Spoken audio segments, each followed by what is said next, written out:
नमस्कार, आप देख रहे हैं के न्यूज। मैं हूं आपके साथ तन्वी। रुक करते हैं खबरों का और बुलेटिन की शुरुआत करते हैं बड़ी खबर के साथ।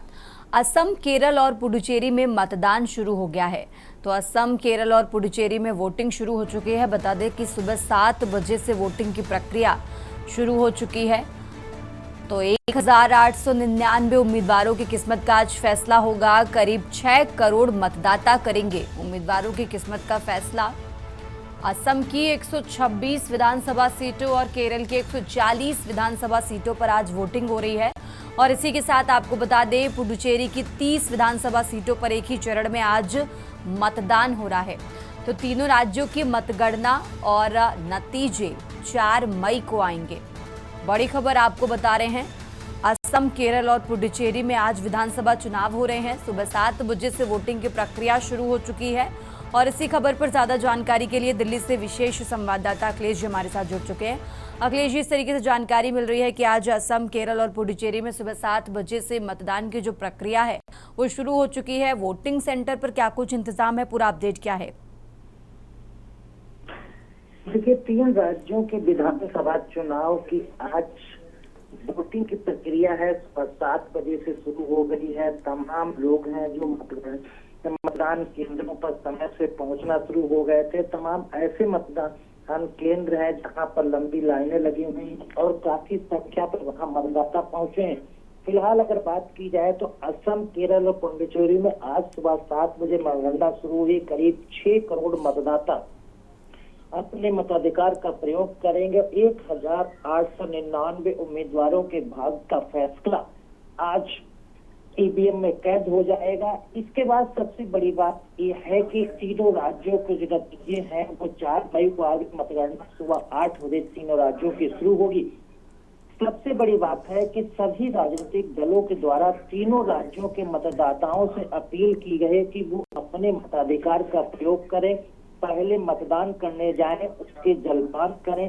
चाहे प्रधानमंत्री नरेंद्र मोदी हो, केंद्रीय गृह मंत्री अमित शाह हो, विपक्ष नेता राहुल गांधी हो, कांग्रेस के राष्ट्रीय अध्यक्ष मल्लिकार्जुन खड़गे समेत तमाम जो राजनेता हैं, सभी के तरफ से तीनों राज्यों के मतदाताओं से अपील की गई है कि वो अपने मताधिकार का प्रयोग करें। अब ये देखना होगा कि कितनी संख्या में मतदाता मतदान केंद्र पर पहुंचते हैं और शाम तक 5 बजे तक मतदान होना है और कितने परसेंटेज तक मतदान हो पाएगा। ये उत्साह फिलहाल अभी मतदान केंद्रों पर नहीं देखने को मिल रहा है, लेकिन जैसे जैसे समय बढ़ेगा मतदान केंद्रों पर भारी संख्या में मतदान पहुंचेंगे और मतदान करने का जोश भी दिखाई देगा। धन्यवाद। बिल्कुल, तो कुल मिलाकर 296 विधानसभा सीटों पर आज मतदान हो रहा है। अखिलेश जी, आप हमारे साथ बने रहिए, हम आगे भी आपसे जानकारी लेते रहेंगे। और ये दिल्ली से खबर आपको बता रहे हैं, जहां असम, केरल और पुडुचेरी में आज तीनों ही राज्यों में विधानसभा चुनाव सुबह 7 बजे से वोटिंग की प्रक्रिया शुरू हो चुकी है।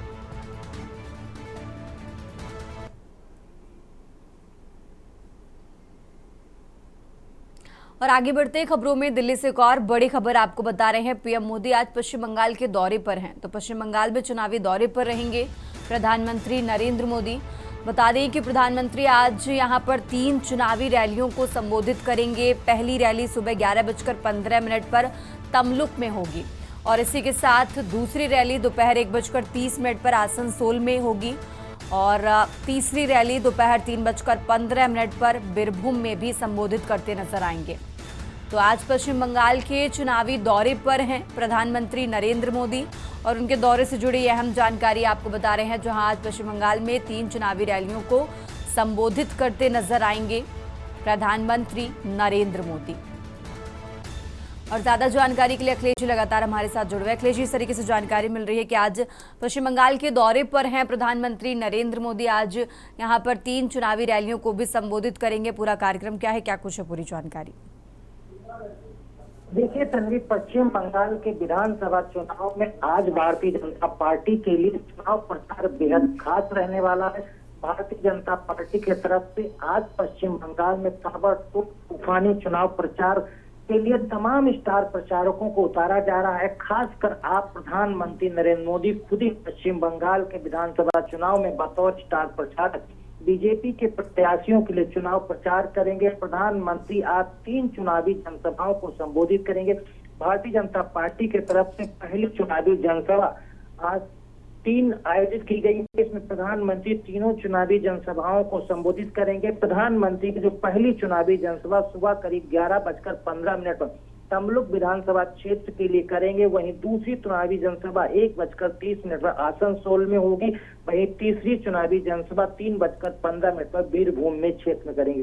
तो कहा जा सकता है कि प्रधानमंत्री जब आज पश्चिम बंगाल के विधानसभा चुनाव में उतरेंगे, जब तीनों चुनावी जनसभाओं को संबोधित करेंगे, तो उनके निशाने पर पश्चिम बंगाल की सरकार यानी ममता सरकार होगी और टीएमसी के प्रत्याशियों को हराने के लिए, भारतीय जनता पार्टी के प्रत्याशियों को जिताने के लिए पश्चिम बंगाल की जनता से अपील करेंगे।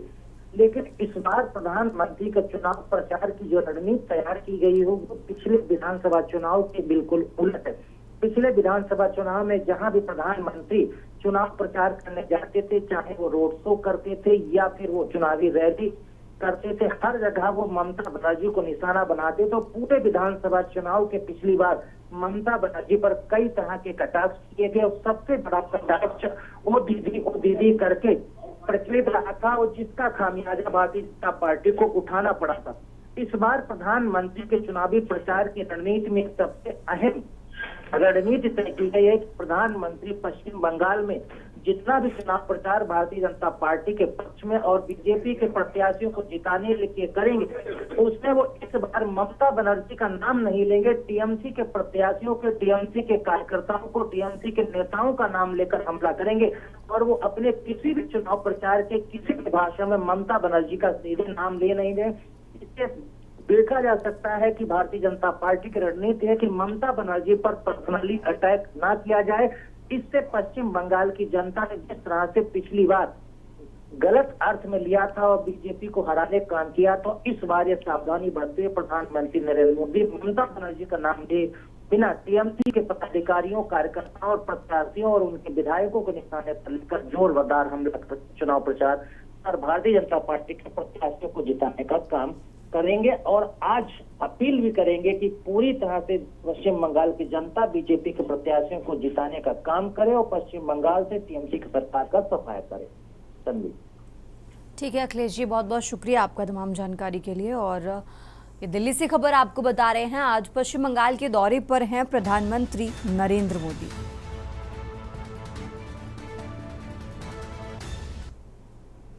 और अब आगे बढ़ते हैं, खबरों में बात कर रहे हैं लखनऊ के। लखनऊ से खबर आपको बता रहे हैं, जहां लखनऊ में फिर से तेज हुई पोस्टर पॉलिटिक्स। राजधानी में सपा नेता ने पोस्टर लगाया है। पोस्टर में अखिलेश यादव को लेकर भाजपा पर निशाना साधा गया है। तो उत्तर प्रदेश में अपनी नाकामी छुपाओगे कब तक, लियारी का डर दिखाकर नाकामी छुपाओगे कब तक, इस तरीके का पोस्टर लगाया गया है। झूठे पोस्टरों से बहलाओगे कब तक, पोस्टर में 2027 में अखिलेश यादव की वापसी का भी दावा किया गया है।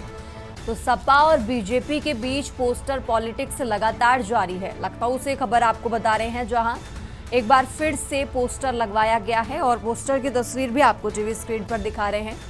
लियारी का डर दिखाकर नाकामी छुपाओगे कब तक, इस तरीके की लाइनें इस पोस्टर में लिखी गई हैं। झूठे पोस्टर से बहलाओगे कब तक। तो पोस्टर में 2027 में अखिलेश यादव की वापसी का भी दावा किया गया है।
और इसी खबर पर ज्यादा जानकारी के लिए हमारे साथ मनीष तिवारी जुड़ चुके हैं। मनीष जी, इस तरीके से एक बार फिर से समाजवादी पार्टी की तरफ से पोस्टर लगवाया गया है और इस पोस्टर के जरिए भाजपा पर निशाना साधा गया और साथ ही अखिलेश यादव की 2027 में वापसी का भी दावा किया गया है। अभी 2 दिन पहले जो है भारतीय जनता पार्टी की तरफ से जो है पूरे उत्तर प्रदेश के कई जिलों में जो है पोस्टर लगाए गए थे और जिसमें अखिलेश यादव को जो है उनके द्वारा घेरा गया था और जिस प्रकार से एक मूवी के नाम पर जो है अखिलेश यादव के ऊपर जो है कटाक्ष किए गए थे, इसी के तहत अगर देखा जाए जिस प्रकार से एक बार फिर जो है समाजवादी पार्टी की तरफ से जो है पोस्टर लगाया गया है और पोस्टर जिस प्रकार राजधानी के लखनऊ में लगा करके जो है भारतीय जनता पार्टी को झूठे पोस्टर से बहलाओ, कब तक बहलाओगे, इस प्रकार से जो है उनके ऊपर जो है पलटवार किया गया है। देखा जा सकता है इस पोस्टर वार का मतलब जो है साफ तौर से देखा जा सकता है कि जिस प्रकार से भारतीय जनता पार्टी के कार्यकर्ताओं की तरफ से जो है पोस्टर लगाया गया था, उसी के तहत समाजवादी पार्टी के कार्यकर्ता की तरफ से अब पोस्टर लगा करके जो है समाजवादी पार्टी ने जो है भारतीय जनता पार्टी को जो है झूठे आरोपों के तहत जो है उनको पोस्टर की तरह के तहत जो है उनको जवाब दिया है। तो कह सकते हैं सपा और बीजेपी के बीच जो है पॉलिटिक्स पूरी तरीके से जो है पोस्टर वार के जरिए जारी देखने को मिल रही है। कह सकते हैं कि इससे पहले और भी कई ऐसे पोस्टर के तहत जो है मामले सामने आ चुके हैं जहां पर भारतीय जनता पार्टी समाजवादी पार्टी को घेरती है और किस प्रकार से समाजवादी पार्टी भारतीय जनता पार्टी को घेरती है। अब ये सिलसिला जो है विधानसभा चुनाव 2027 से तक जो है देखने को मिल सकता है और इस पोस्टर के जरिए साफ तौर से कहा गया है कि 27 में जो है अखिलेश यादव की वापसी होगी और ये उनकी तरफ से दावा किया जा रहा है। जी ठीक है मनीष जी, आप हमारे साथ बने रहिए, हम आगे भी आपसे जानकारी लेते रहेंगे। और ये लखनऊ से खबर आपको बता रहे हैं जहां पोस्टर में 2027 में अखिलेश यादव की वापसी का दावा किया गया और साथ ही भाजपा पर जमकर निशाना साधा गया है।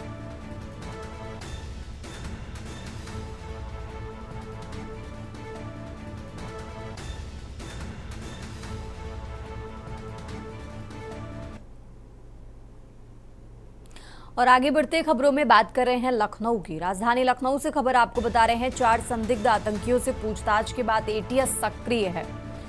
तो उत्तर प्रदेश एटीएस ने शामली से 6 लोगों को हिरासत में लिया है।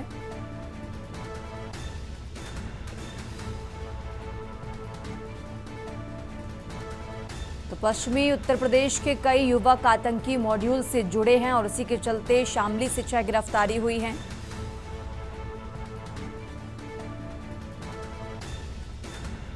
तो पश्चिमी उत्तर प्रदेश के कई युवक आतंकी मॉड्यूल से जुड़े हैं और इसी के चलते एक बार फिर से शामली से 6 लोगों की गिरफ्तारी हुई है। सोशल मीडिया के जरिए कई खुलासे हुए। आरोपियों के सोशल मीडिया अकाउंट पर देश विरोधी चैट भी मिले हैं। तो जांच पड़ताल में बातें निकलकर सामने आई हैं। 4 संदिग्ध आतंकियों से पूछताछ के बाद एटीएस एक्टिव हो गई है। लखनऊ से खबर आपको बता रहे हैं यूपी एटीएस ने शामली से 6 लोगों को हिरासत में लिया है। और इसी खबर पर ज्यादा जानकारी के लिए हमारे साथ मनीष जी लगातार जुड़े हुए। मनीष जी, इस तरीके से जानकारी मिल रही है कि यूपी एटीएस लगातार एक्टिव है और इसी के चलते अब शामली से भी 6 गिरफ्तारियां हुई हैं। इनसे जुड़ी क्या कुछ जानकारी निकलकर सामने आई है? बिल्कुल, जिस प्रकार से देखा जाए साकिब और उसके 3 साथियों को जो है एटीएस के द्वारा जो है मेरठ से गिरफ्तार किया गया था। उसके बाद जो है कोर्ट में पेश करने के दौरान एटीएस ने उनको पुलिस रिमांड की मांग की थी, जिसके तहत जो है कोर्ट के द्वारा जो है पुलिस रिमांड दी गई थी। जिसके चलते पुलिस रिमांड एटीएस रिमांड के बाद जो है उनसे लगातार जो है पूछताछ की जा रही थी। पूछताछ के आधार पर जो है अब 6 लोगों को जो है एटीएस ने और भी हिरासत में लिया है। तो कहा जा सकता है जिस प्रकार से जो है इस नेटवर्क को जहां पर देखा जा सकता है कि साकिब और इसके साथी जो पहले 4 लोगों की गिरफ्तारी हुई तो पाकिस्तानी हैंडल से जुड़े हुए थे और यहाँ की उत्तर प्रदेश के कई जिलों की रैंकिंग करके जो है उसके वीडियो और उनके द्वारा जो है फोटोग्राफ डाले गए थे, जिसकी जो है एटीएस के द्वारा जो है उनके मोबाइल से जो है पुष्टि की गई थी। जिस प्रकार से देखा जाए कि साकिब जो इसका मुख्य सरगना है और मेरठ से इसकी गिरफ्तारी हुई थी, इसके ये अपना क्यूआर भेज करके जो है उसके ऊपर वहां से जो है विदेश से उसके ऊपर फंडिंग हो रही थी। इन्हीं कड़ियों को जोड़ते हुए लगातार जो है एटीएस इसमें पूछताछ कर रही है, क्योंकि एटीएस के साथ तौर से मामला ये दिखता है कि जिस प्रकार से उत्तर प्रदेश के और भी ऐसे लोग हैं जो साकिब से जुड़े हुए थे और इसी प्रकार से रैकी कर रहे थे। जिस प्रकार से रैकी के दौरान साफ तौर से ये देखा गया कि लखनऊ भी इनके निशाने पे था, जिसमें रेलवे स्टेशन की इनके द्वारा रैकी की गई थी। साथ ही साथ गाजियाबाद और नोएडा के कई ऐसे क्षेत्र थे जिनके द्वारा इन लोगों के द्वारा रैकी करके जो है पाकिस्तानी हैंडल्स पे इनके फोटोग्राफ और वीडियो डाले गए थे। यहाँ तक कि इनके द्वारा जो है जो गैस सिलेंडर्स एलपीजी के ट्रक होते हैं उनके फोटो खींच करके भी जो हैंडल्स पे डाले गए थे और इनके द्वारा जो है छोटी मोटी जो घटनाएं की गई थी उसके वीडियो भी जो है पाकिस्तान हैंडल्स पे डाल करके जो है विदेश से इनके द्वारा जो है फंडिंग हुई थी इनके अकाउंट पर। तो कह सकते हैं कि अब एटीएस लगातार इन चारों से पूछताछ कर रही है। उसी के आधार पर जो है शामिल से इन 6 लोगों को और भी हिरासत में लिया गया है। अब इनसे भी जो एटीएस पूछताछ करेगी और पूछताछ के दौरान एटीएस का मामला है कि एक काफी बड़ा नेटवर्क है, इसी के तहत जो है ये कार्रवाई देखने को मिल रही है। जी ठीक है मनीष जी, आप हमारे साथ बने रहिए, हम आगे भी आपसे अपडेट लेते रहेंगे। और ये लखनऊ से खबर आपको बता रहे हैं जहां यूपी एटीएस लगातार एक्टिव है और इसी के चलते अब शामली से भी 6 गिरफ्तारियां हुई हैं।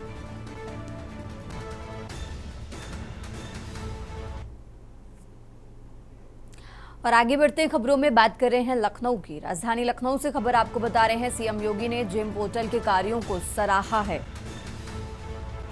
जेम क्रय नीति की सीएम योगी ने समीक्षा की है। प्रदेश के कार्यों में पारदर्शिता, शुचिता, तीव्रता बढ़ी है। तो जेम पोर्टल पर खरीद में उत्तर प्रदेश शीर्ष पर है। लखनऊ से खबर आपको बता रहे हैं वित्तीय वर्ष 2025-26 में 22,337 करोड़ की खरीद हुई है। प्रदेश को 9700 करोड़ रुपए से ज्यादा की बचत हुई। तो लखनऊ से खबर आपको बता रहे हैं महिला उद्यमियों का कारोबार 44% तक बढ़ा। SC/ST उद्यमियों के कारोबार 48% तक वृद्धि दर्ज की गई है।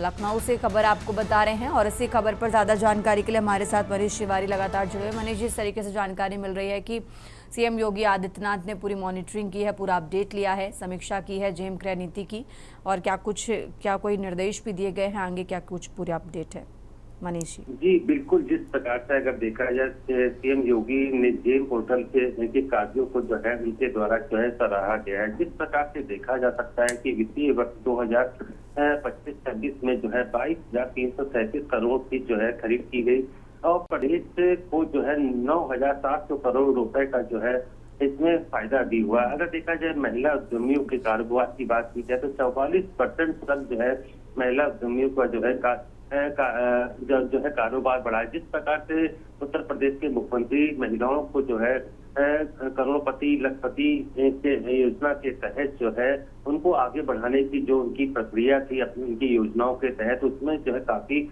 तेजी से जो है विस्तार हो रहा है। वहीं पर देखा जा सकता है कि SC/ST उद्यमियों के कारोबार को लेकर के भी जो है उत्तर प्रदेश की मुख्यमंत्री की कई योजनाएं थी, इसके तहत भी जो है करीब 48% की जो है वृद्धि हुई थी। कहा जा सकता है स्टार्टअप उद्यमियों के व्यवसाय को लेकर के भी इसमें 50% की वृद्धि हुई थी। जिन विजन से जो है उत्तर प्रदेश सरकार जो है चाहे महिला हो या SC/ST हो या बाकी उद्यमियों का विकास के व्यवसाय जिस प्रकार से यहाँ उत्तर प्रदेश में बढ़ाने को लेकर के और बेरोजगारी को दूर करने को लेकर के जो भी कदम और जो भी योजनाएं बढ़ाई जा रही हैं उसके तहत जो है लगातार जोर देखने को मिल रहा है। और वहीं पर उत्तर प्रदेश के मुख्यमंत्री लगातार उनका साफ तौर से यही कहना है कि प्रदेश के कार्यों में जो है पूरी तरीके से पारदर्शिता और शुचिता और तीव्रता के तहत जो है पूरे आगे के कदम जो है शासन के द्वारा उठाने चाहिए।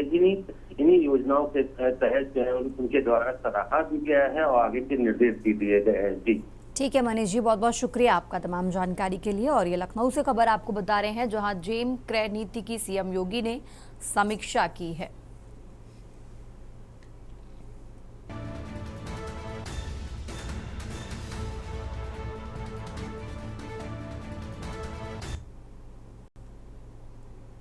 और आगे बढ़ते खबरों में बात कर रहे हैं लखनऊ की। डीजीपी राजीव कृष्ण ने अपराध की समीक्षा बैठक की है। समीक्षा बैठक में 5 थाना अध्यक्ष को लाइन हाजिर किया गया है। 2 सीओ ट्रैफिक के खिलाफ भी जांच शुरू हो गई है। तो सड़क हादसों की संख्या बढ़ने पर डीजीपी ने ये कार्रवाई की है। एसपी पुलिस कमिश्नरों, आईजी, डीआईजी के साथ ये समीक्षा बैठक की गई। त्योहारों में पुलिस प्रबंध करने के निर्देश दिए गए हैं। सड़क हादसों में सुधार न कर पाने वाले थाना प्रभारी फिलहाल लाइन हाजिर कर दिए गए हैं। तो आईजीआरएस जन शिकायतों का त्वरित निस्तारण करे, डीजीपी ने निर्देश भी दिए।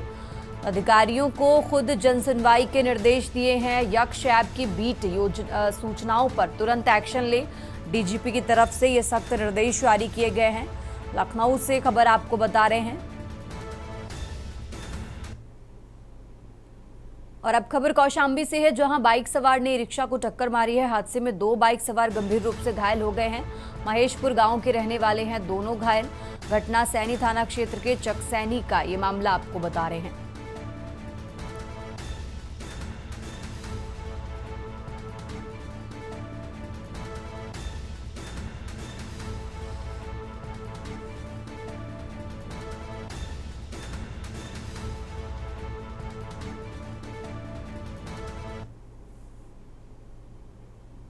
और अब खबर पीलीभीत से है। पीलीभीत से खबर आपको बता रहे हैं जहां पति ने शराब पीकर पत्नी पर हमला किया है।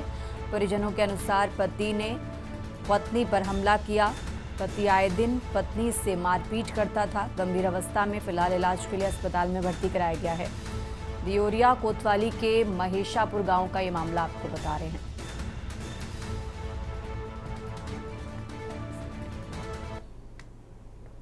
इस बुलेटिन में फिलहाल इतना ही। आप देखते रहिए के न्यूज़ इंडिया।